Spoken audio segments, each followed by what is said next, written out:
নদীমাতৃক বাংলাদেশের মরণ ফাঁদ হয়ে দেখা দিল ভারতের ফারাক্কা বাঁধ।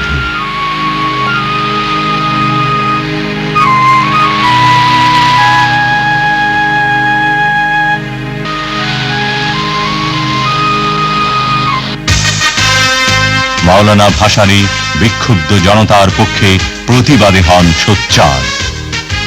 প্রচন্ড পরিশ্রমে ক্লান্ত মাওলানা ভাসানী আকস্মিকভাবে অসুস্থ হয়ে পরলোক গমন করেন।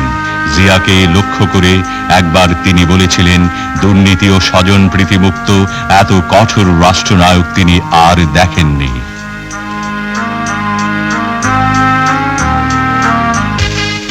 দেশনায়কের সুখ ও স্বাচ্ছন্দ্য ত্যাগ করে জিয়া শক্ত কোদালকে হাতিয়ার মনে করে নেমে পড়লেন গ্রাম বাংলায়। খাল কেটে তিনি অনাবাদী জমিকে আবাদী, এক ফসলা জমিকে 3 ফসলা ও বহুমুখী সেচ ব্যবস্থা প্রবর্তন করে এক ঐতিহাসিক সবুজ বিপ্লব উপহার দিতে চাইলেন তার জীবন মরণের বাংলাদেশকে।